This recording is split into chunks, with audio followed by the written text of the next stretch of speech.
കുറച്ച് വിരുന്നുകാരൊക്കെ വരുന്നുണ്ട്.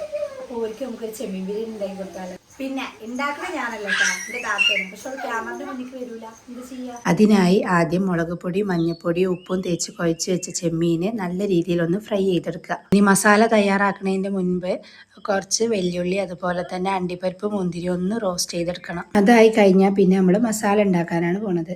അതിനായി ഒരു പാത്രത്തിലേക്ക് സൺഫ്ലവർ ഓയിൽ ഒഴിച്ച് അതിലേക്ക് വല്യുള്ളി വഴണ്ടി വരാൻ ആവശ്യമായിട്ടുള്ള ഉപ്പും ചേർത്ത് നല്ല രീതിയിൽ ഇളക്കുക. ശേഷം കട്ട് ചെയ്ത് വെച്ച തക്കാളി കൂടി ചേർത്തിളക്കി അത് നല്ല രീതിയിൽ വഴണ്ടി വരുമ്പോൾ അതിലേക്ക് കുറച്ച് തൈര് ചേർത്ത് കൊടുക്കണം. തൈര് ചേർത്ത് കൊടുത്ത് കഴിഞ്ഞാൽ പിന്നെ കുറച്ച് ഗരം മസാല, ബിരിയാണി മസാല, അതുപോലെ തന്നെ കുറച്ച് മഞ്ഞൾപ്പൊടിയും കുറച്ച് മുളക് പൊടിയും ചേർത്ത് നല്ല രീതിയിൽ മിക്സാക്കി അതിലേക്ക് പൊരിച്ച് വെച്ച ചെമ്മീനും കൂടെ ചേർത്ത് കഴിഞ്ഞാൽ മസാലൻ്റെ പരിപാടി കഴിഞ്ഞു. ഇനി ചോറ് റെഡിയാക്കാനായിട്ട് അരി വേവാൻ ആവശ്യമായിട്ടുള്ള വെള്ളം വെച്ച് അതിലേക്ക് കറുവപ്പട്ട, പൂവ്, ഏലക്കായ, ബേ ലീവ്സ് എന്നിവ ചേർത്ത് അതിൻ്റെ കൂടെ സൺഫ്ലവർ ഓയിലും ആവശ്യത്തിനുള്ള ഉപ്പും ചേർത്ത് നല്ല രീതിയിൽ തിളപ്പിച്ച് അതിലേക്ക് അരി ചേർത്ത് വേവിക്കാം. ഇനിയുള്ള പരിപാടി ദമ്മിടലാണ്. ദമ്മിടാൻ പിന്നെ എല്ലാവർക്കും അറിയുണ്ടാവുമല്ലോ.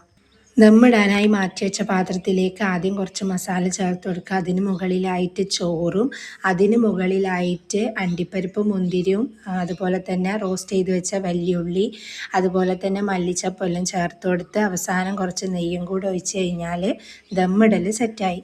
ഇനി ഒരു 5-10 മിനിറ്റ് കുറഞ്ഞ കണലിൽ അടുപ്പത്ത് വെച്ച് കഴിഞ്ഞാൽ ബിരിയാണി റെഡിയായി. പിന്നെ നമുക്ക് സെർവ് ചെയ്യാം.